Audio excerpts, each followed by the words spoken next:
All right, welcome in. This is going to be episode 9 of Humbabe, and we're going to review our final division as we go through division by division. This is going to be the NL West. Very interesting division, stacked division. Alex, what are you thinking before we get started? Obviously, a certain team made a lot of big moves this offseason. Another team missed out on a couple of big moves this offseason. And the powerhouse known as the Dodgers lost a couple pieces that they haven't really replaced. So this division isn't a cakewalk anymore. This isn't a guaranteed Dodgers, division anymore. This is a new era of NL West baseball, so it should be interesting. Absolutely. Dodgers, well, we'll get into that, but before we get into that, what do we have for news of the week? News of the week. So a couple of hours ago, World Baseball Classic game was going on between Puerto Rico and the Dominican Republic. It was like a winner go home game for both teams, and Puerto Rico won 5-2. But it's the ending of that game that just cast a dark cloud over the whole tournament, which is Edwin Diaz appearing to, I think he tore his ACL, celebrating after closing out the win for Puerto Rico. It's a tragedy. It's very sad. Great win for Puerto Rico, by the way, before we even get into the injury part. Knocking out DR, the heavy favorite of the whole tournament before we even started from the quarterfinal round. In pool play, they knocked him out. We'll get into more WBC stuff later on, but very big win for Puerto Rico, and it's just very sad that it ended that way. Edwin Diaz closes out the game. His brother pitched earlier in the game, Alexis Diaz, and while celebrating, they're all like jumping around on the mound, and it looked like he tore his ACL. And the sad part, it's sad for him, sad for Edwin Diaz, but if I'm a Mets fan, I'm just really devastated. This is going to be an exciting season. Your star closer, you need him. The energy with the trumpets last season was contagious for the Mets, and now you don't have that. Now it's gone, just like that, probably for the whole season. And so it's such a Mets. It's sad because I don't want to make a joke of it. It's very depressing, but it's just so Mets. It's so classic Mets. The injuries, something had to go wrong, and of course it did. Of course Edwin Diaz got hurt. You're not happy for a Mets fan. It's sad. It's not what you want to see. You want to see your stars play. Yeah, I mean, Diaz is a top 3 closer in baseball. I would put him second behind Clase, and I would put Hader a little bit behind. I would put Hader behind those two, but like the Mets, your bullpen is already shaky as it is, and it's heavily dependent on Diaz. And now that he's gone for probably the whole year, it's like who's the next man up? Ottavino is your closer. I don't know. When you say Ottavino is your closer as a World Series contender, that's where you start to shake your head. It's devastating for the Mets, devastating for baseball, and it's devastating for a tournament because in the future, if the World Baseball Classic does want to continue, stars might not want to participate as much because of Edwin Diaz's injury. They don't want that to happen. They don't want to jeopardize their career, especially when they're a rising star who hasn't signed their big contract yet. That is a very fair point. And something on that note is that he didn't get hurt pitching. He got hurt celebrating. And that's what makes it even more annoying if you're a Mets fan. So in terms of seeing if you're a star player and you see maybe 2 or 3 players get hurt actually playing in the World Baseball Classic, hurting there. This is just such a freak thing. He was celebrating. It's not even like he hurt himself pitching. His arm didn't get hurt. It's not like he hurt his landing leg, which we've seen happen. It's literally a celebration. So on that point, in terms of players in the future wanting to play in the WBC for their team, I think we still will see. Maybe this affects a small number of players that look at this and say, I don't want to play because of this. Most players, I feel like, have just a lot of pride in that they want to play for their team. We see that so many star players have decided they want to play at WBC this year. And so far, aside from this injury, which was really sad, WBC has lived up to the hype this year. It's been very good, very exciting to watch. So I think it will continue that way, and players will still want to play for their team. Yeah, no, WBC has been a hit so far this year. And I don't know, it's just so sad. I really hope like it's not a torn ACL, and then I'm wrong, and that it's like a sprain, something sprained or something not too crazy, or he'll maybe miss a couple months, but like he'll pitch later on in the season. But like right now, it's not looking too good.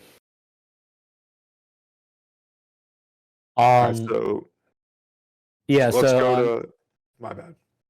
next news of the week, Corbin Carroll, our pick for NL Rookie of the Year, just signed an 8-year, $111 million extension. I'm pretty sure there's club options that can extend the deal to like 10 years, but it's gonna buy out his 6 years of service time plus 2 free agent years. And if he's supposed to be the star that I believe he will be, it'll be a steal. So I mean, it's good for him. It's good for the Diamondbacks. It's like a win-win in my books. Absolutely. It'd be such a shock if he isn't the player that we all think he's going to be. We both picked him to be Rookie of the Year. I think it's not a risky move. I think this is a very smart move by the Diamondbacks. It's a player we'll talk about in this NL West episode, a player that we've already discussed, a player that we believe will be a star player. So much potential in this guy. And it shocks me that other teams don't follow this example. We see this primarily, it's really a Braves thing. Other teams occasionally do it, but it's really the Braves do this more than any other team. And it shocks me that other teams don't do it in this manner. This is such a steal. 8 years, 111 is, if you wait another year, another 2 years before giving him that extension, the price will go up so significantly high. It'll go over 200, over 250, maybe even more, depending on how good he is. Getting this deal done right now, one, it's good for Carroll because it gives him guaranteed money. Two, it's good for the Diamondbacks because you're getting your player at a cheaper deal than you would have. I can think teams with a lot of star young players like the Orioles with Adley, I just can't even understand at all why this deal hasn't happened already for them. This is just very good example of a deal that should happen for many players. Yeah, and even if it doesn't work out and Carroll becomes like a league average bat or like not the star that we envision, like it's not going to be a burden of a contract, you know? So it's a win-win in my situation. And for Carroll, it gives him security, If he doesn't live up to his height, then I mean he'll have $111 million guaranteed for his life. That's life-changing money. And that's so much money. It's unfathomable how much that is. But in the baseball world, that's like not pennies, but like it's not as much compared to 300 million, 200 million, obviously. So that's it for news of the week. Not much. Yeah, it's still like we're recording this episode the day when Diaz, got hurt, and it's just very sad. That's the last thing you want to see happen. But moving on, let's start with our first team for the NL West. The team that Corbin Carroll currently plays on, the Arizona Diamondbacks. So Sam, what do you think? Yeah, so let's look at the Diamondbacks, and this offseason I think was a big success for the Diamondbacks. Many people maybe don't think so, but I think they stole a bunch of players from teams, and I think they did a great job. So obviously the big one is trading Varsho and getting Gabriel Moreno and Lourdes Gurriel Jr. from the Blue Jays. I think this improves their team so much. Moreno, I really believe in him. I think he's going to lock down the catching position for them for a long time. And Lourdes Gurriel is a very solid player. He'll be a major piece. He'll just be a very good player in that outfield, in that lineup. They also had Kyle Lewis, I think, is a player that you can take a chance on. So there's upside there. Miguel Castro improves the bullpen. Diego Castillo improves the bullpen. Chafin improves the bullpen. So they're getting a lot of help there. And then Evan Longoria is a good vet, can plug in. He's still league average production, in my opinion. So very good offseason for the Diamondbacks. That's the first thing. And then let's look through this lineup. Last season, there were 6 in stolen bases. I like looking at stolen bases this year because they're going to take a big step forward. A lot more stolen bases. 7th in walks, so getting on base. They create stolen bases, but they didn't actually get on base a lot because they were 23rd in on base. So that's that side of that. But let's look at the lineup. Obviously, Corbin Carroll, we talked about him. He's a stud in the making. He's already got that contract we just said. The speed is off the charts. He's not going to hit for a ton of power, but he's an on-base guy and tremendous defender. So he's going to be a star there. Ketel Marte, just another solid player in this lineup. 12 home runs, he gets the job done. Jake McCarthy, high on base guy, 118 OPS plus, above average player. Christian Walker hit 36 home runs last year. Tremendous year, 126 OPS plus. I don't know if he's going to hit 36 again. He probably won't. But that's a player that will be another above-average player for this Diamondbacks team. Rojas, 111 OPS plus. Lourdes Gurriel, underrated player that has pop. Looking through this lineup, it's very solid so far. And then Alec Thomas, 344 slugs. So that's not very good. Below average bat, 76 OPS plus. But that's the bottom third of this lineup. And then we're looking at Nick Ahmed. He doesn't have pop, but fills the lineup. And then you get sub in Longoria to fill third base. Kyle Lewis, if he can take the step that we saw him take in 2020, 2021, he'll fill that. And then we're looking, so Moreno isn't even in the projected starting lineup, but he'll easily start the majority of games for this Diamondbacks team. So overall, this lineup, I think, is not a bad lineup. I think it's actually fairly solid. And then pitching-wise, of course, you're looking at Zach Gallen. I think he's an established stud at this point. Cy Young contender year after year going forward. 2.5 ERA last year. And then, the rest of this bullpen is what concerns me slightly because the projected starting pitching, Merrill Kelly's a good pitcher, but I don't know if he's really that guy. 3.3 ERA last year. He's very solid. He's not a very high strikeout guy, but you don't need that. Just a solid pitcher. Madison Bumgarner is well past his prime. 4.8 ERA, 5.5 xERA. And the stuff is not like it is when we know what Mad Bum was. So it's not the same guy. Wasn't very good. Zach Davies, 4.09 ERA, 4.56 xERA. Poor strikeout stuff. I just don't think he's very good. But the thing is, you're looking, aside from, Gallen, Merrill Kelly. Then you're looking Bumgarner, Zach Davies. Those are not good. But you have good 1-2 with Gallen and Kelly. And then here's the part where I get excited if I'm a Diamondbacks fan. Ryan Nelson had a 1.4 ERA, very good stuff in his small sample size back end of the season last year when he's called up. Drew Jameson, 1.4 ERA, very good stuff, high strikeout stuff in the small sample size at the end of last season. Tommy Henry had a 5.3 ERA, but his stuff looked extremely solid back half of last year. And then I don't even know how to pronounce his name, but Fat, he's the top pitching prospect for the Diamondbacks. He won't be ready this year, but looking forward for years to come, he's going to be that guy. He's supposed to be, at least, in this Diamondback staff. So if you look at Gallen, Merrill Kelly, Nelson, Jameson, Henry, and then Bumgarner, Davies contribute something, this starting rotation could be pretty solid. And then they had the sixth worst bullpen ERA, second worst bullpen FIP, but it's much improved. You add Chafin, Castro, Castillo, so it will be better than it was last year for sure. So this Diamondbacks team will be much better. Still a lot of issues, a lot of problems to be figured out with this team, but I really like this Diamondbacks team. So I'm definitely not as high on this D-backs team as you are. Starting off with the Varsho move, I thought it was a very good trade by them, getting Gurriel and Moreno. Like Varsho, good power, but he's always going to be capped as a hitter because he strikes out too much and he doesn't walk. He doesn't take his walks. But obviously he's like an elite defender in center and right, and he can play catcher as well. But also, they got Moreno. They got their catcher of the future, and Gurriel, who's a very good hitter, maybe not so good defender. And also, they got solid players around. Alec Thomas didn't have a really good rookie year, but I mean he's a top prospect. Maybe he can figure it out year two. Jake McCarthy had a really good year last year. I know teams were interested in trading for him over the offseason. Good speed guy, good on base percentage, like average defender. And then you got Longoria. Longoria still has something in the tank, in my opinion.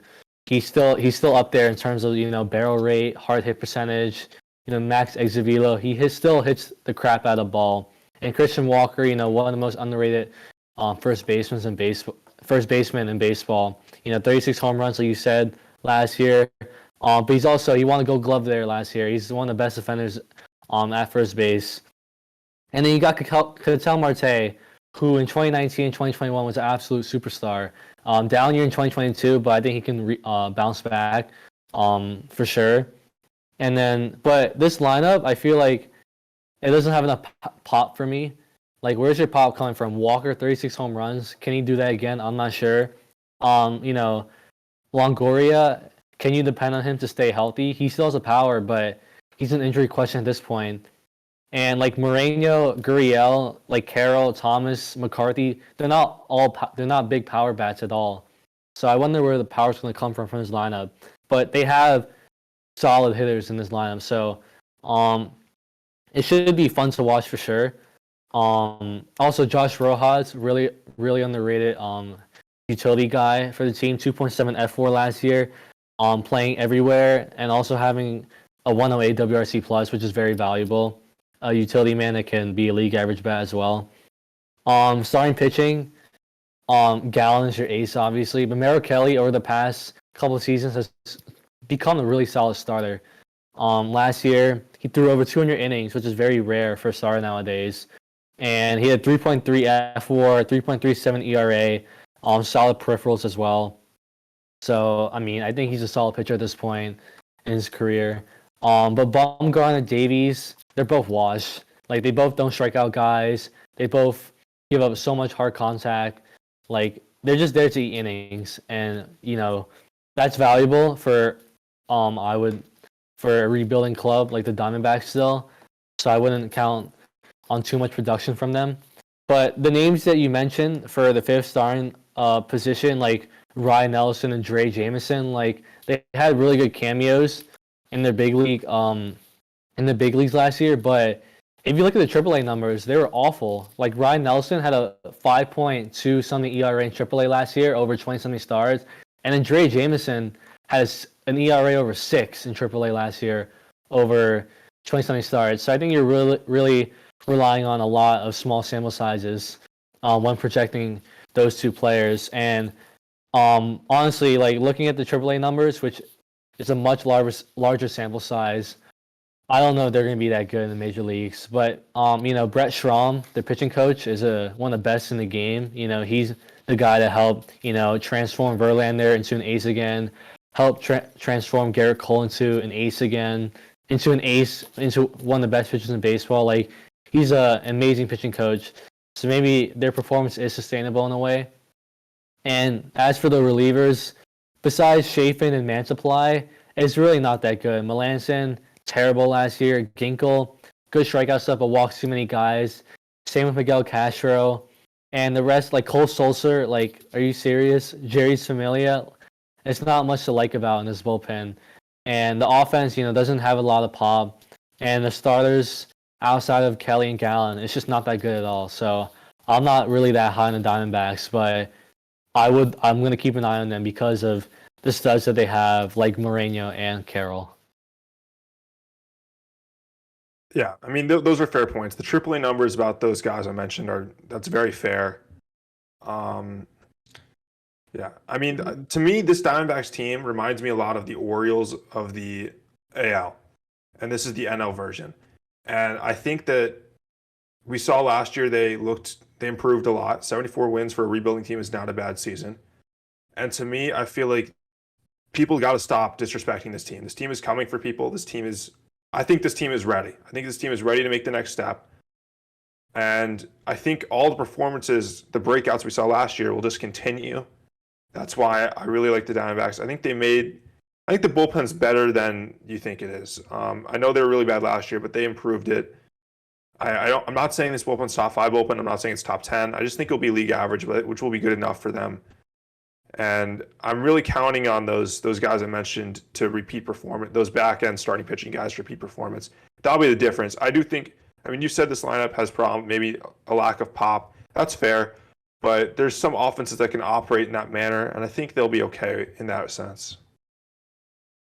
Yeah. So this lineup, like I say, they have no pop, but it's still really good hitters in this lineup. Like Walker, Carroll, Marte, they're all still good hitters. Like it's gonna be a solid lineup, but I'm just really worried about the pitching. I think that's a major concern on my end. Besides Kelly and Gallen and Chafin and Mantiply, for the bullpen. But I mean, like they're still a young team. They still have top prospects in their system. Like they'll be fine. But I don't know if they're gonna take the next step just yet. Okay, are we ready for next team? All right. Next team. They won 111 games last year. But they lost to the Padres in the NLDS in 4 games. It's the Dodgers. They're World Series contenders every year. But this year, it feels a little different. Different team. It feels more like a retooling year, in my opinion. But I mean, they still should make the playoffs. But I don't know if you can really consider them a World Series contender at this point right now. So Sam, we like to start. You can start if you want. You want to start? Okay, I'll start. So the Dodgers, they lost Justin Turner. They lost. Oh my God, who am I missing? Well, they lost Bueller last year to injury. Sam, who am I missing? Who else did they lose? Trey Turner. Oh yeah, Heaney. Trey Turner. That's the big one. Yeah, no, it was Trey Turner. They lost people, and they didn't really seem to replace them. They replaced Turner. The plan was for Lux, but he tore his ACL, so that's the no-go anymore. But like the new shortstop is Miguel Rojas, and when you go from Seager to Turner to Rojas, massive downgrade, massive. Trey Turner is a superstar in this game, one of the best shortstops in baseball, if not the best. And Justin Turner, you're replacing him with Muncy at third. By second base, you're replacing Justin Turner, one of the most underrated players of our generation, with Miguel Vargas, a complete rookie, an unknown. Even though he's a good prospect, he's an unknown. And as a World Series contender, you really don't want to have unknowns. But like even in left field, they added David Peralta to be a left fielder. David Peralta hasn't been a good player in years, and he's projected to be your starting left fielder. And same with center field. Your center field is projected. They lost Bellinger. I mean, Bellinger wasn't that good anyways, but you replace him with Trace Thompson, who was really good, who was solid last year in his with the Dodgers. But like, he's been a career minor leaguer his whole career. Like, do you think like is this performance from last year sustainable? Like, can it carry over? I'm not so sure. But you know, you have your superstars and Will Smith, Freddie Freeman, Mookie Betts, like those three can carry your lineup any day of the week. Same with Muncy. Muncy had a little down year last year, batting average under 200, but like I think Muncy can bounce back. But his elbow last year is still a concern in my opinion because I still think he needs that surgery. He like tore his UCL and he hasn't gotten surgery to address it yet, which is why he struggled so much last year. And at DH, they have JD Martinez, who's he's still a solid hitter, but he's definitely in a downward, slope of his career at this point. And starting pitching, Julio Urias, 2.16 ERA last year, but for a second year in a row, he heavily overperformed his peripherals, and I think he's one of the most overrated pitchers in baseball. Like I don't think he's that good. He doesn't pass the eye test, and he's definitely getting real lucky over these past couple of seasons. And eventually, it's time for regression to hit him in the face. Kershaw, still very good when healthy, but like he's a sure bet to be on the injured list 2 or 3 times a year. Like he's not making 30 starts anymore at this point in his career. Syndergaard's at 3 at the moment. Syndergaard, like he's not Thor anymore. He doesn't throw 100. He throws 93-mile-an-hour sinkers and sliders. He throws junk. He's a junk baller now. And Gonsolin had a hot start to his year last year, but 2.14 ERA. But again, like Urias, overperformed his peripherals, so I think regression is due. But Dustin May is someone I'm really excited about. He was an ace. He pitched like an ace in 2021 before blowing out his elbow. And in his cameo last year, he was still, his stuff was back. He was throwing 100, hard breaking ball. His 100-mile-an-hour sinkers were still there. And the relievers, like, there's a lot of names that you don't really know, but are actually really good. Like Evan Phillips last year was so good. Evan Phillips had a 1.14 ERA last year in 63 innings. He was amazing, which is like the Dodgers. They're a pitching machine. Like they can turn anyone and turn them into They can turn anyone into a good pitcher. And same with like other names like Alex Vesia, Graterol, Yeltsin Almonte, Daniel Hudson. One name I would like to look out for is Alex Reyes. And actually another name, Shelby Miller. Shelby Miller was so dominant in his like couple innings last year that I think he's going to be the breakout reliever for the Dodgers this year. But overall, this team lost big names, and didn't really do anything to replace them. They're relying a lot on in-house options and smaller moves like Peralta, Martinez, and Rojas. And this isn't the Dodgers of the old, and I'm really curious to see how well they perform this year. Yeah, I think you nailed the Dodgers there. For the most part, I agree with you. I might be even slightly lower on them than you are. And what we're looking at here is, you said it. They lost a ton of pieces, and they're relying a lot on unproven or slightly proven players to fill those holes, which I'm not a big fan of. Offensively, I mean, they had a 111 win season last year, but it's not the same team. Last year, they were fifth in home runs, third in walk, third in on base, second highest slug. They had the highest team, weighted runs created plus, 119, fifth highest exit velo. But in my opinion, it's not the same team. You know, we're not looking at the same guys. Of course, you're going to have Betts, 35 home runs, 136 OPS plus. Amazing. Freeman, 407 on base. I mean, tremendous player, 152 OPS plus. But, I mean, Freeman, I don't think this is very serious, but he hurt his hamstring for Team Canada. I don't think that'll be very serious, though. But they'll be there. Will Smith, probably a top 3, maybe you say top 5 catcher. 24 home runs. Great production out of the catching position. You always want to see that. And then Muncy, maybe he can rebound. We'll see. But my concern is this bottom part of the lineup. We're looking at JD Martinez, who was not very good last year. Power's on the way down. 35-year-old. I mean, does he have anything left? I mean, he will have something, but is it going to be enough? David Peralta, you said, hasn't looked good in quite a few years. He's also 35 years old. Trace Thompson. I mean, come on. We cannot be relying on Trace Thompson to get the job done. Yeah, he had a home run for Great Britain, but come on. Like, what is this? It's Trace Thompson. Like, he's a minor league player. He's known as the brother of Klay Thompson. It's not like we're thinking of Trace Thompson. He's like, oh, that guy's a stud. No, he's not. And then Miguel Vargas, unproven. And Miguel Rojas was third percentile in barrel rate, third percentile in hard hit.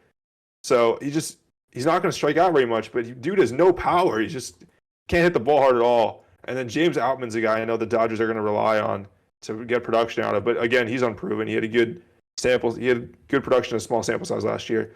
The pitching was the best team ERA, 2.8 last year, the lowest exit velo allowed. But it's also different. You need more guys to step up. I mean, I don't want to doubt the Dodgers' pitching ability and pitching and development to coach these guys up and get the same production out of the Andrew Heaney's and the Tyler Andersons that they did last year. But they're going to have to do it again, and that's always a challenge. You know, it's new guys. Of course, you're looking Kershaw, 2.2 ERA. But can he do it again? Like, he's still, this stuff is so down now. He's doing it with 90 miles an hour. The curve definitely still plays. He's still going to be a very good pitcher, but he hasn't thrown over 180 innings since 2015. You know, he's not, like you said, he's not going to make that many starts this year. Arias, I actually like Arias a little more than you. 2.1 ERA. Yeah, he overperformed, but he does pass the eye test for me. His stuff is pretty good, so I do like Arias. But you said he is due for regression. So there's 2 pitchers right there due for regression. And then the 3-4-5 here is major question mark. Syndergaard is a pitcher I don't really like. He's not the guy at all. 3.94 ERA. I can't believe it, but he's still only 30 years old, which is pretty crazy. Last year he had 6.3 Ks per 9. That's awful. We're not getting guys to swing and miss. And he's a swing and miss pitch. He hasn't developed into the 2-seam sinker guy that's getting guys to ground out. That's not the type of pitcher he is. He's trying to blow you by, and he's doing it. He can't do that anymore. Dustin May, you said his stuff is filthy. He's a guy I really like, but he hasn't thrown over 60 innings in his career. Only 53 in the past 2 seasons combined. His stuff is electric, but how is he going to look? Can he sustain a full season? The way if you actually look, there's a lot of guys that throw the way Dustin May throws. They're very hard throwers. Their arm, their scap goes way back. It's like behind their head. I can't even do it. My shoulder doesn't even go that far when they're throwing. And those guys their stuff is filthy. They throw really hard. But you'll notice there's a trend that I've noticed. The guys that do that, they get injured, like all the time. They always get injured. It's just too much stress on your arm. His hand is like, I can't even see it. It's behind his head when he's throwing, which is nasty, but he can't be doing that. And their 5th guy, Gonsolin, is underrated, but can't be relying on him. And then their 5th guy right now projected is a rookie, as a prospect, Papoit. I don't even know if I said that right. He's only 24 years old, and I have no idea what to expect from him. And then we'll look at the bullpen. Last year, they were excellent. 2nd best ERA, 2nd best team FIP. And it starts with Evan Phillips, who's the guy that broke out. And I know Evan Phillips because he was on the Orioles and he was just a tremendously awful pitcher. He was so bad. And I'm looking at Evan Phillips and I'm thinking, how the fuck is this Evan Phillips? How the fuck is he pitching this well? I'm telling you, maybe he pitches decently well again. He will not have the season he had last year. That is such a fluke, such an outlier. All stuff is nasty, but he has control problems at times and isn't always the best. Vesia, yeah, there's guys in here. You pointed out a guy that I really like, Alex Reyes. I think he's a hard thrower. He was on the Cardinals. He could take a big step. That could be the guy that takes a big step here. But overall, this bullpen, I can't look at this bullpen and think this is the second best bullpen in the league. I don't think they're going to be able to repeat that. Overall, this is still a very good team. The Dodgers are very good. They'll find a way to get the best out of their players because they always find a way to do that. But there are major question marks for this team for me, major concerns. I don't know how good this team will be. For the bullpen, I'm not really concerned about them. Like the Dodgers always have a good bullpen, and they're going to turn these people into elite relievers with like Evan Phillips, he's already an elite reliever. Vesia has been really good, consistently good over the past couple of seasons. Like they'll make a good bullpen out of this. But starting pitching like Syndergaard, Gonsolin, May, can't rely on them at all. Like they both have injury concerns, they all do. And Syndergaard and Gonsolin, the stuff in my opinion isn't there compared to May. And May, like you said, he's going to be on some sort of restriction, I would assume, coming out of Tommy John. In the offense, outside of Betts, Freeman, Muncy, and Smith, it's all question marks. Even JD Martinez is a question mark. Like, he doesn't have power anymore, JD Martinez. He's just a solid, hitter with good on base, but he won't provide the pop that he used to. So, I mean, overall, this Dodgers team is still a playoff team, in my opinion, but they're not the odds-on World Series favorite anymore, and definitely not the odds-on favorite for the division anymore, in my opinion. So, but I think this year they're treating it as a retooling year, and then a prediction for next year, they're gonna get Shohei Ohtani. That's why they're not doing anything right now, because they're gonna get Shohei Ohtani next year. They're waiting. They're waiting to spend the money on him. It makes too much sense to me. That's gonna happen. It's definitely possible. I just have a feeling Otani's not going to want to sign there, but we will see for sure. Are we good for our next team? Yeah. Next team, could have had a major offseason, but they didn't. It's the San Francisco Giants. Missed on Aaron Judge and Carlos Correa. And they replaced him with Conforto and Mitch Haniger and other pieces like Manaea, Ross Stripling. It's a good play. I mean, solid players, but they didn't add the big superstar that everyone was expecting them to add. Yeah, when you said it, when you're looking at the Giants and you're a fan of the Giants, how could you not be disappointed when you know what you could have had and you didn't get it? Even though if you had no idea, you had no chance you were going to get Judge. If you never even looked at that, you never looked at Correa, and you got Mitch Haniger and Sean Manaea and Stripling, I think you would have been fine. You would have said, all right, decent. You wouldn't have been disappointed. But while that said, I don't like it enough. We're going to look at this lineup, and there are problems here. So we're starting with Lamont Wade Jr. He had a 359 slug last year. Not good enough for me. Estrada, 14 home runs, but he's fairly league average. Jock Peterson accepted the qualifying offer, 521 slug, 144 OPS plus. He's a good player, but there's no way he's going to repeat that. He's not that good. I'm sorry. Mitch Haniger's on the IL right now. He has injury issues, but he's still a very good player. So you're solid with Peterson and Haniger there in the middle. Conforto hasn't played since 2021, and he had a 384 slug with 14 homers in 21. So that's not great. And then VR had a 455 slug, but he was a very small sample size. Brandon Crawford had a 344 slug, 85 OPS plus. He's not the same offensive player he once was. Mike Yastrzemski, 17 home runs, but 392 slug. Can he return to his 2020 form? I don't know. I don't really think so, quite honestly. Joey Bart's been maybe the biggest disappointment as a Giant. 364 slug. You have no catcher, basically. And then I don't know who Saber is, but he's projected to be in the starting lineup. I really have no idea who that is. Is he? Saber?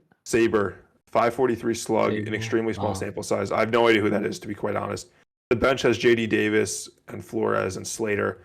Decent bench, that's fine. But really, we look at this lineup offensively. it's almost all, except for Peterson and Haniger, below average players, below average offensive players. Very little pop coming from this lineup. Pitching wise, they had the highest exit velo allowed, but they had the seventh best starting pitching ERA. However, you look at this and you look, Rodon's gone. So you throw that all out the window. It's a new starting pitching staff. Webb had a 2.9 ERA last year with a 3.6 xERA. He's a ground ball machine. I love it. Nasty fastball movement, but I expect regression. I don't think he's that guy. I think he's a slightly above league average pitcher. I don't think he's the ace that we've seen. Alex Cobb is 35 years old, and I don't know how, but suddenly he's on the Giants. He can throw 97 miles per hour. That's ridiculous to me. But he still had a 3.7 ERA. That's pretty good, actually. And amazingly to me, he had a 61% ground ball rate. That's even more than Logan Webb had, which is very good. You'll have to see that. But that's another guy that I expect major regression from. Alex Cobb's not going to be able to repeat that. Here's a guy that could take a big step, which is Sean Manaea. He's a driveline guy. He worked with them over the offseason. And the velo is supposedly up to 97 now, which is big for Manaea if that's true. He had an ERA of 5 last year, xERA of 4 though. So he's definitely a bounce back candidate and should be good. San Francisco is a very good pitching development. We've seen that over the years with Rodon and Gausman and Webb and Cobb. Many pitchers have been subject to that. Ross Stripling had a solid year last year with the Blue Jays, and he had an ERA of 3, but he probably is not. He's not going to be that good. Even though the Giants, I like their pitching development, but he's a solid 4 in the rotation. There's nothing against Ross Stripling for me. And then Alex Wood at a 5.1 ERA. He's not great. 6 guys, Desclafani, that's fine. Overall, the starting rotation is fine, but they're not special for me. They're not elite. They're not enough to take this team to the next level. And then bullpen-wise, this team is actually very solid. I like this bullpen. Camilo Doval is extremely good. He's a very good bullpen piece. They now have both Rogers brothers, Taylor and Tyler Rogers. Brebbia. Sam Long is, I think, the tallest pitcher in baseball. I think that's 6'11", I believe. That's just a cool note on him. But overall, this bullpen should be pretty solid. The major questions with this team are offensive and back end of that starting rotation. Can they generate the veteran production they had in 2021? I don't think so. But that's the question for me. And how can they fill the Rodon hole in this rotation? We'll see what the Giants can do this year. It's a very big question mark team. Yeah, I think it's a great way to describe them, a question mark team. Even though they missed out on Correa and Judge. I still like them. I like the Giants this year. So catching, let's start with the catching position. Joey Barr is a bust. Number 2 overall pick. He's like a Mike Zunino at best at this point in his career. He strikes out so much. He walks sometimes. He has big power, but he has major contact issues. But like Conforto, question mark. He missed a year, but when healthy, Michael Conforto is a very good hitter. Yastrzemski is a very solid player. Haniger, big pop, strikes out a lot, but big pop. Tyro Estrada, very solid second baseman. 2.7 F4 last year. League average bat, league average defender. He's a solid player. Brandon Crawford had a down year compared to 2021, but I still think he has something left in the tank. He was dealing with a lot of issues last year with his knee, which I think affected his performance. And at first base, they have Lamont Wade and JD Davis. They're gonna platoon. And the Giants do is better than anyone in the league at platooning ever since, Farhan became the GM and Gabe Kapler became their manager. They're going to create a good player with two people. They're going to platoon so well that I think they're going to have a solid offense despite all the names that you see in this lineup. And at DH, Jock Peterson, you think he's not going to repeat his performance? I think he will. The Giants do a very good job of making sure he only faces righties. And throughout righties his whole career, Jock Peterson has been an elite hitter. And last year, only facing righties, he had a 144 WRC plus, and all of his metrics backed up his performance, his xWOBA, his xSlug, all of those numbers. He hits the crap out of the ball. He's always up there in hard hit rate, barrel percentage, max exit velo, all that stuff. And yeah, I think they're gonna find a way to make a productive offense out of these people. At third base, they have David VR. I mean, I don't really know much about him, but I mean, I trust the Giants that they'll make something out of it because Wilmer Flores is projected to be the backup third baseman, and he mashes lefties. I know that for sure. But the rotation, I'm really excited about the rotation. Logan Webb, he's an ace in my opinion. He generates so much soft contact, so many ground balls, and he has the stuff to strike out so many more batters like he did in 2021. And last year, like he had a 4.2 F4, 2.90 ERA. You know what you're gonna get out of him. He's gonna eat innings. He's gonna have a good ERA. He's not gonna give him many home runs. He's just gonna be a dependable ace pitcher for your staff.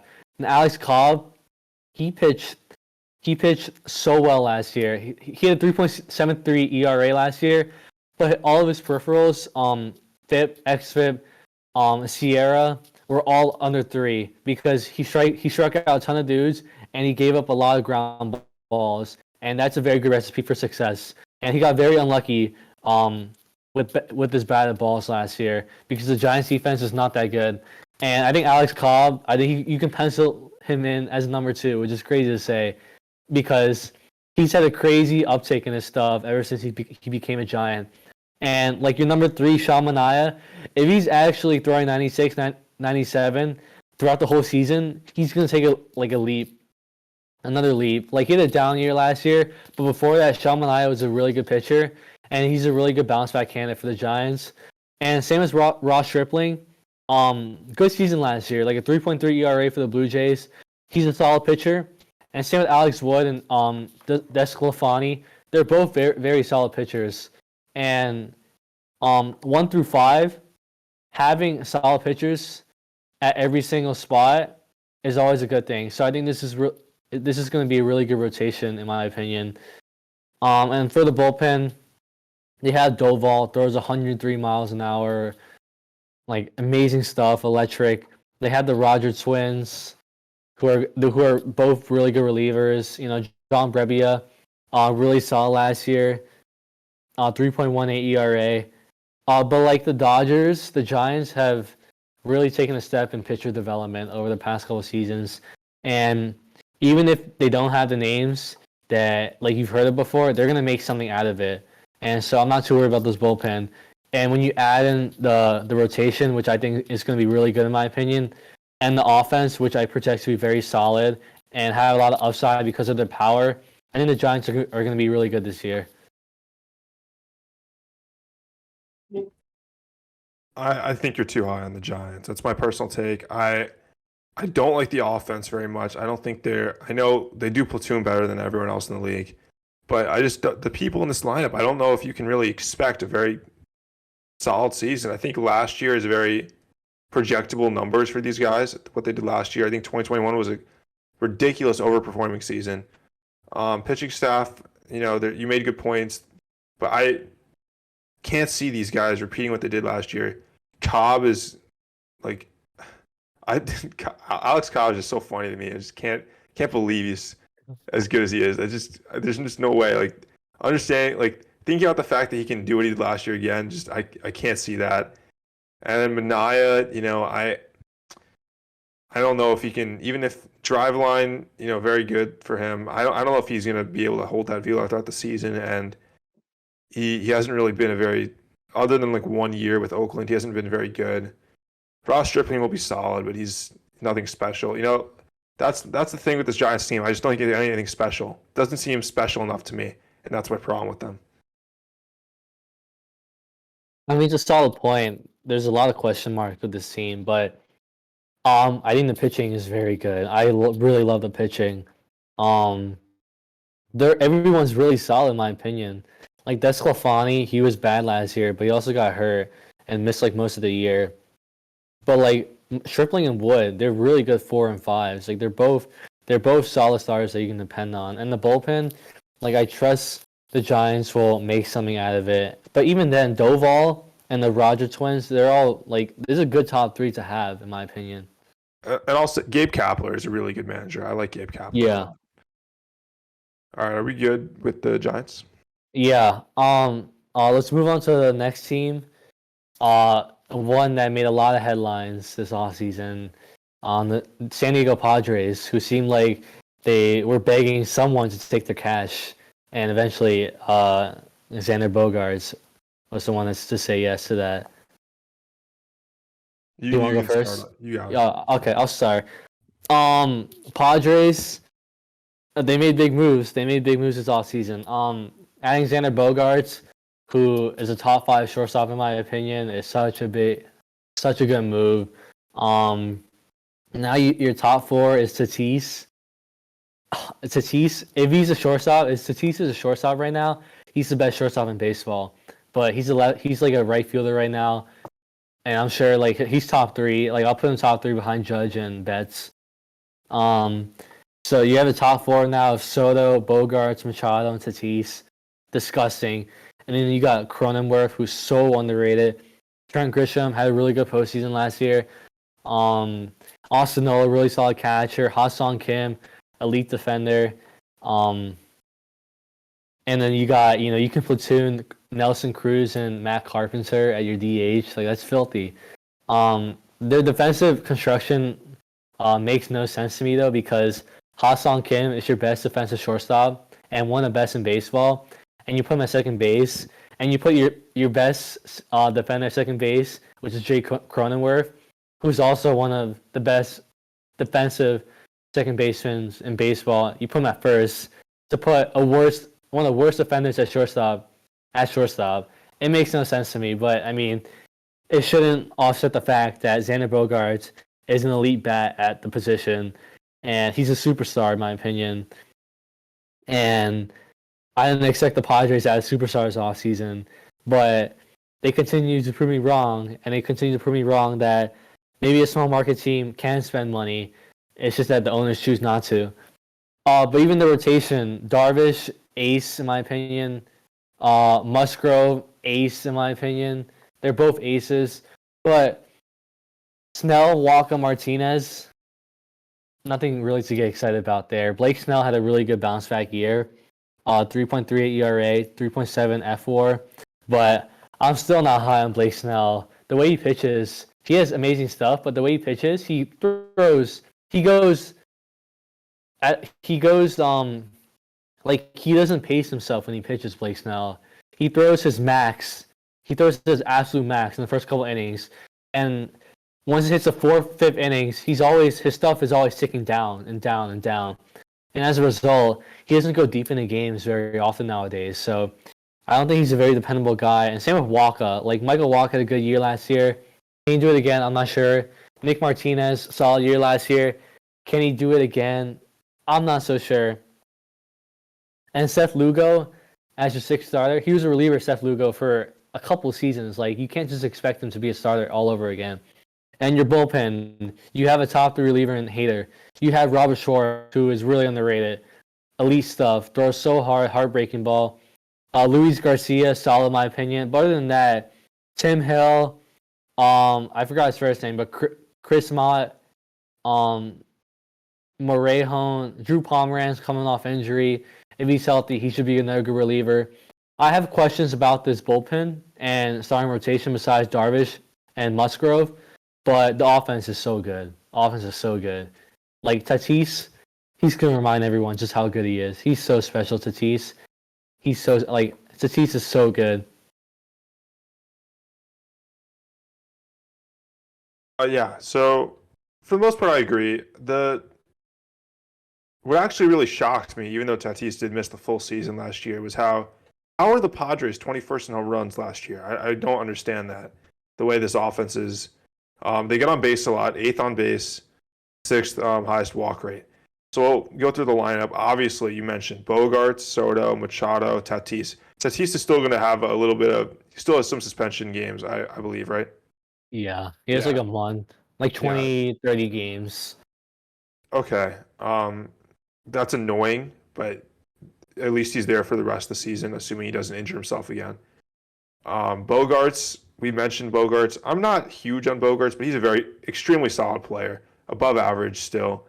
456 slug. He'll be fine. And then Juan Soto is just such a tremendous player offensively. 27 home runs, 452 slug, and that wasn't even his best year. He's close. 100 percentile in walk rate and chase rate. He's not going to swing at bad pitches. He brings the energy, Soto shuffle. He's just that guy for you. And then Manny Machado is one of my favorite players. 32 home runs, 159 OPS plus last year. Probably going to be not as good this year as last year, but still tremendous player, tremendous defender. And then this is I'm glad you mentioned it, underrated part of the Padres offseason was adding Nelson Cruz and Matt Carpenter. Nelson Cruz it was funny watching him when he got to play against Team Israel, WBC, he played right field. And it's funny because he's so old now. He's got the gray beard, but he's still a master of the baseball. Only 10 home runs last year, but he'll bounce back. Nelson Cruz had one of the longest power stretch. He's one of the best power hitters of this era. Just tremendous player. Matt Carpenter had a resurgence last year. He's going to bring the energy to this team with the grounding, the mustache. He'll bring the vibes. 727 slug in pretty small sample size. He was Barry Bonds. He was ridiculous last year. One of the most fun players to watch in all of baseball. Ha-Seong Kim is a very solid player. 107 OPS plus, so still above average. Trent Grisham's a good player. 17 home runs. Not as good as he was in 2021, but still pretty solid. And then Austin Nola is below average offensively, but he's not terrible. So this lineup is tremendous, like you said. And I like the starting pitching more than you do. Darvish is tremendous, 3.1 ERA, 194 innings. He's an ace. Musgrove is an ace, like you said, 2.9 ERA. His stuff is great. He's a pro. 180 innings in back-to-back years. You'll have to see that. And I like Blake Snell. Blake Snell had a 3.38 ERA last year. He's never going to be the Cy Young he was on the Rays. He's never going to get back to that. He has command problems at times, but his stuff is so top-notch. It's insane. Sometimes he gets into trouble with the command, and that hurts him. You said, I think you were on point with him going, not pacing himself, going too hard in the first 2 innings. And I think that all stems back to when Kevin Cash pulled him in the 5th inning or whatever it was in the World Series. So he's going all out because he's not going to pitch very deep in the games. But whatever. I still think Blake Snell's a very good pitcher. Morihone, if he starts games, will be good. Again, like you said, I agree with you. Walker's not great, but he's fine if he's your 5, I guess. He had a good season last year, but he won't be nearly as good this year. But you're really solid with the top 3: Darvish, Snell, Musgrove. Morihone is good. Nick Martinez, he's fine. So you are right. There are questions with that 4-5. I don't know what they're doing with Seth Lugo.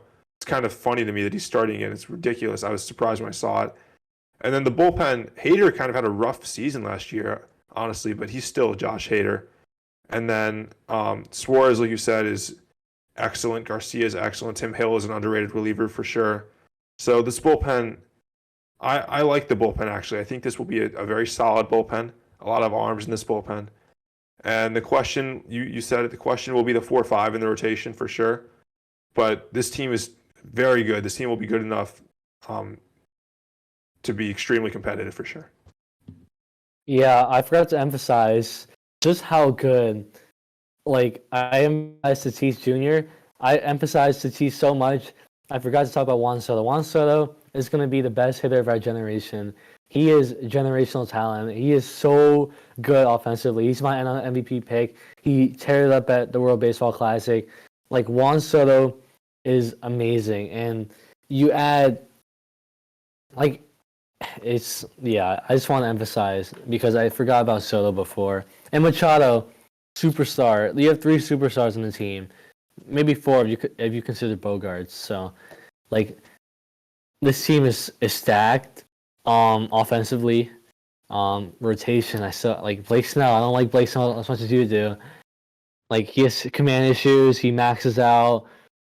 I think he's more. I think he's gonna have a 2021 year again. It just felt like he was too. He had good numbers at the end of the year, but it never felt like he, strung together, good performance after good performance and stuff like that. That's true. That is true. I'd be so disappointed in Blake Snell if he has a 2021 year. His stuff is far too good to be pitching. It is so good. Yeah, I mean he's just gotta lock in. He's just gotta lock in his command and be a pitcher. Sometimes he gets away from being a pitcher and just wants to blow 97s top of the zone and throw curveballs in the dirt and miss curveballs. If he's thinking straight, if he's just doing his job, he's his stuff is good enough where he'll play. And honestly, the 4-5 is concerned, but I think you're so strong top three that you'll be fine. That's what I think with this Padres rotation. Okay, so that's it for the Padres. Let's move on to the last team. I mean, it's the Rockies. Not much to talk about. I don't really want to spend much time on them. But I mean, I'll start off. Rockies. I don't even know what there is to say really. Like you have a couple good hitters. Like you have CJ Cron, who's very underrated. Had a really good season last year, actually. 29 home runs. Actually, no, he fell off. Like he had a 101 WRC plus. I thought it was better than that. But like Brendan Rodgers, he's significant injury, but Brendan Rodgers had a really underrated year last year, in my opinion. League average bad, but he won Gold Glove at second base. He was a really good second baseman defensively. Chris Bryant, their big free agent signing last season, and missed most of last year. I mean, he's Chris Bryant, but he's definitely on the decline of his career. Like he's not Chris Bryant MVP, version or in his prime. He's past that for sure. And then you got Gritchick in right field. Okay, bro. McMahon, I like. League average bat, 95 WRC plus. Very versatile. He's an elite defender at second and third base. Reminds me of DJ LeMahieu a little bit, but a little not as good of a hitter. And then you got, oh my god, you got, what was it, Elias Diaz, a catching position. Daza center field. Like, not much to be excited about there. Charlie Blackmon, Mike Moustakas, like, both wash players. But someone to be excited about is one of their top prospects, Ezekiel Tovar, is projected to be a starting shortstop, and he's someone to look out for. I know Rocky fans should be excited about him. I unfortunately don't know much about Tovar, but I know that he's one of the top prospects, and he's like a top 50 prospect for the Rockies. And starting pitching, I mean, it's not bad. I mean, Germán Marquez, like I've always had this take that if Germán Marquez was not on the Rockies, he would be an ace for any other team. But like Coors just screws him up so much that it's like sad to see. Like Kyle Freeland, not that good. Innings eater kind of pitcher. Senzatella, not that good. Innings eater kind of pitcher. Julio Urena, like he's not good. He's just known for hitting Ronald Acuna too many times. And Austin Gomber, not good. Like these are not good pitchers besides Marquez, so not much like there. Besides Daniel Bard in the bullpen, like not really good relievers. Brad Hand, wash. Nelson Lamet, kind of wash. Brent Suter, wash. Pierce Johnson, I mean, he's still solid, Pierce Johnson, but I mean, like, not much to be excited about for the Rockies. But we know this; they're the Rockies. Their owner is very delusional. The owner predicted that they would be a playoff team this year. Like, I don't know. Like, it's not a good team at all, and I'm sure you agree with that. Oh yeah, I completely agree. The owner's delusional. This team is a disaster, top to bottom. The owner's a joke. He was a joke of the offseason for quite a while.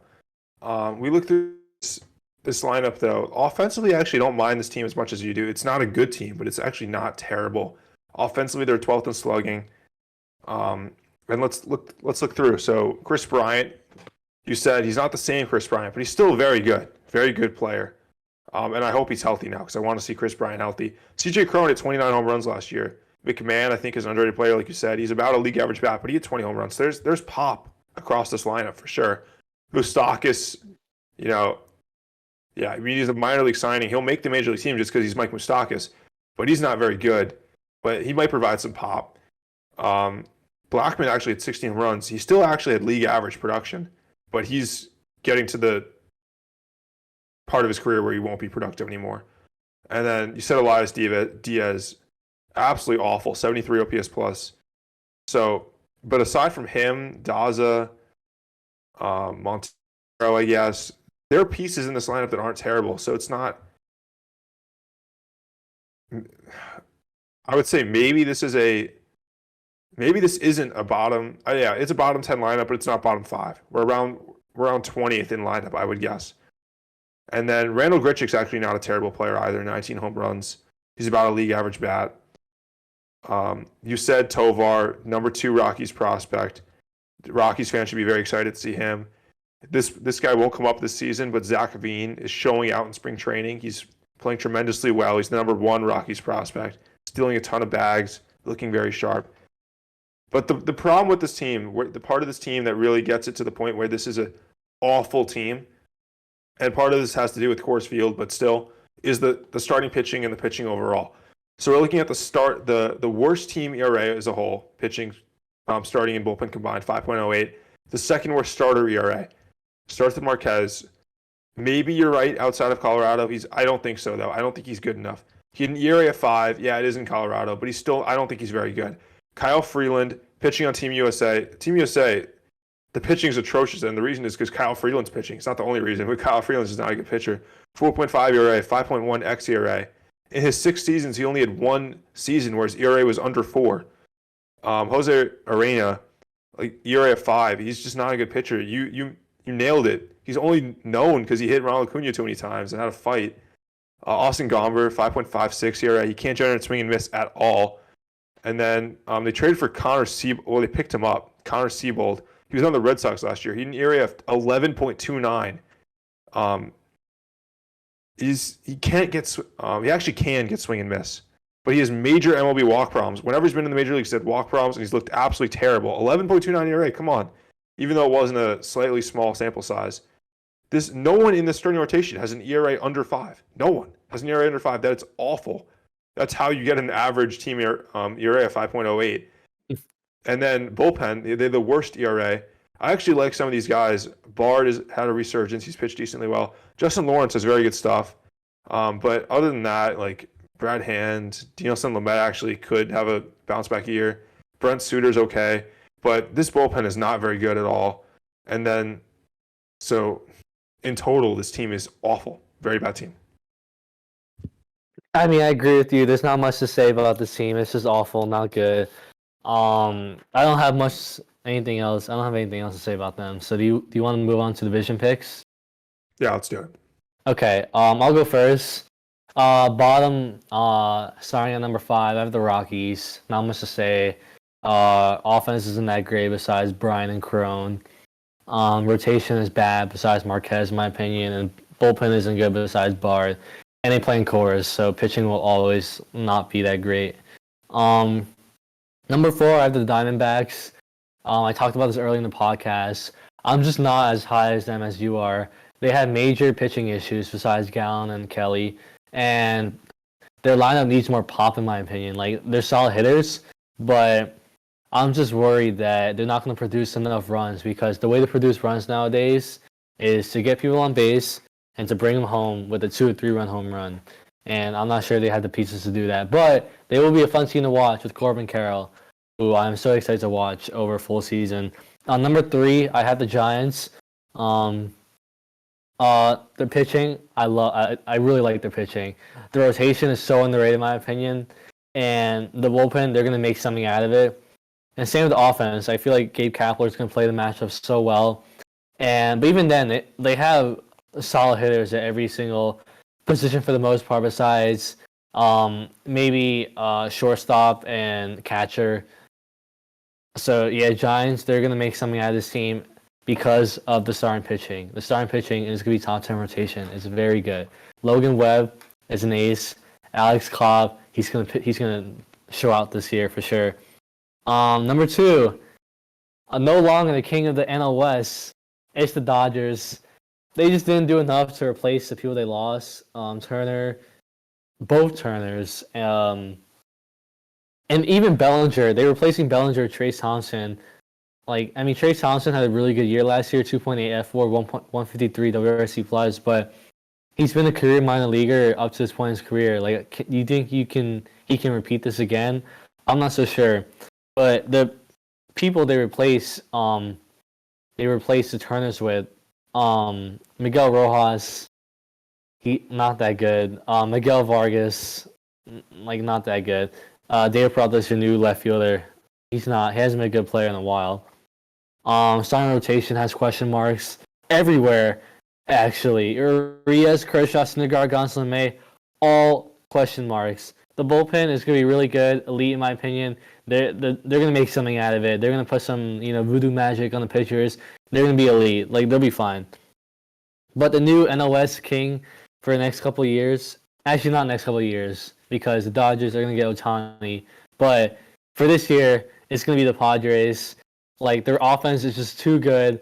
There's an argument to be made that they have 4 superstars in the lineup. But if not 4, then it's most definitely 3 in Tatis, Machado, and Soto. And Musgrove and Darvish are 2 aces in my opinion. Rotation does have question marks. I'm still not fully sold on this team being a World Series contender in my opinion because of the back end of the rotation and the bullpen besides Hader and Suarez. But the offense is so good. Like, outside of those 4, they have Cronenworth and Kim, who are both really good hitters. And Grisham, I think, is due for a bounce back year. So that's my division predictions. I think the Padres are going to take the division this year, but it's going to be close for sure. I feel like the only reason why I didn't want to pick the Padres is that you see the Padres and you're going to think of a way how are the Padres going to fuck this one up again, kind of mentality. But they beat the Dodgers in the NLDS last year, so maybe that cursed voodoo magic is gone, and maybe this is the year that they're going to take they're going to finally win the division. I like it. The Padres are building that kind of Met-like reputation, which is you never want to have that. Yeah. Well, let's get to my NL West. I'm fired up about the NL West. New era of NL West baseball. And in 5th, it will be the Rockies because this is a terrible team. The pitching is atrocious. Starting rotation and bullpen, just atrocious. This team would be the worst team in baseball if the Washington Nationals did not exist. And so that is how bad this team is. Let's just move on. We're going to 4th. We're going to the San Francisco Giants in 4th place. This team is, I'm not as high on them as you are. I don't really like them. I don't like the office very much. The pitching is fine. They're fine to me, but they're not the top 10 pitching staff that you think they are. And the bullpen is fine. This team is very average in my opinion, and that is why they're 4th, because the NL West is a very good division. And why don't we I want to get you fired up right now. I'm fired up, and it's a new era of NL West baseball. And let's take a risk here. Let's be crazy and put the Dodgers in 3rd. That's a 3rd place team. Damn.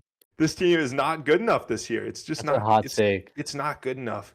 The lineup after you get through the top 3, 4, it's just a very bad lineup. Back end of that lineup, there's major question marks with the whole starting rotation, like you said. But even if you like Urias and Kershaw, like I do, the back 3 is very concerning, and the bullpen, there's a lot of question marks. You have to repeat performance, repeat pitching development, have new guys step up. It's not a recipe for success, in my opinion. I just don't like this team very much.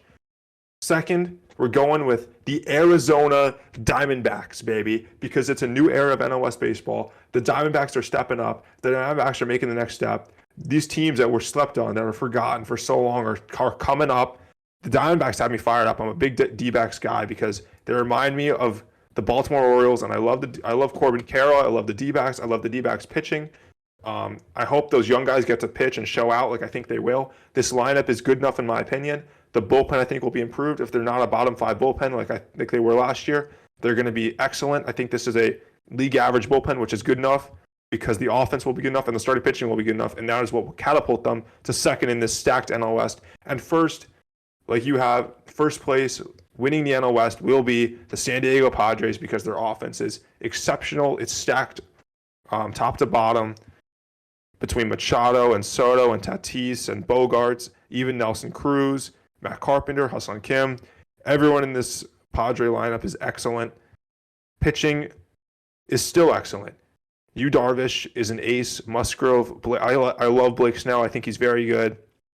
And then you have other guys that will step up. There are concerns with the 4-5, like you said. If you're thinking of a World Series contender, you might have to hesitate. You might have to have the Padres really show you something with that back 4-5 because that is a concern, and maybe the bullpen's a concern, but I actually like the bullpen. I think it's very good. Between Hader and Suarez, Garcia, Tim Hill. I think it's very solid. The Padres are it was tough to decide, actually. This is very close for me, 1, 2, 3. But the Padres are the best team in this division, and I believe the Padres will win the NL West. Yeah, I agree with the Padres, but I mean the Dodgers, that's a very hot take. Like they still have superstars in Freeman and Betts. Like the Dodgers, I think they're gonna make something out of their bullpen. The rotation still has question marks, but if there's a team that can, make the most out of their pitching, it's the Dodgers. So putting them third is definitely a hot take, but I wouldn't be surprised they finish there. Like, I don't know. The Dodgers is not the Dodgers of the old. And I really think they're treating this year as a retooling year before they get Ohtani in 2023. I'm very prepared to be wrong and have the Dodgers not surprise me again and maybe even win this division. Yeah, I won't be surprised at all. But I have the dbacks are common for people. They're underrated. They're not getting the respect they deserve. And I'm giving them the respect. They're second for me. Yeah, I'm not as high on the D-backs as you are. Like, I still think it's a year too early for them. Just like the Orioles, I think next year will be the year that I will predict that they take the lead that you're predicting for this year. But that's it for our NL West episode. We finally went over all 6 divisions in baseball, and like it's almost time for baseball season, and in almost another 2 weeks and a couple of days is opening day. So it should be interesting. It should be fun. Do you know what are we going to talk about next week? Do you know? What should we cover? We can cover spring training, WBC. There's a bunch of stuff that we can cover. In the comments, let us know what we need to cover next week for sure. Yeah. There's endless stuff to cover with baseball. We love talking about it. And with baseball, we're getting really close to opening day. I'm very excited. We're going to try to have betting and props, team bets, strikeout props every day. Every day. We love it. Very excited for that. And very excited to just get the season underway. It's been a long build-up. We're seeing teams cut down their spring training rosters, send guys to minor league camp, and that just tells me we're getting close. Love it.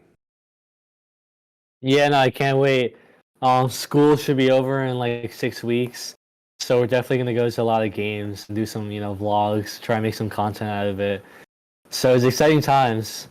I'm so excited for baseball season. Despite all the injuries the Yankees have, I always look forward to this season. It should be fun, especially with the podcast that we have now. It's gonna be fun to talk about during the season and stuff like that, and check up on our picks, our predictions for the year. Absolutely. So that's gonna be it for this episode 9, and next episode coming out right before the bracket gets underway tomorrow, Thursday. We're going to get our March Madness bracket out to you. Of course, all our picks are right, so you got to make sure you look at them and check them out because we're never wrong, of course. And so this is it for episode 9. Keep humming, baby. Keep humming. Thank you for listening, everyone.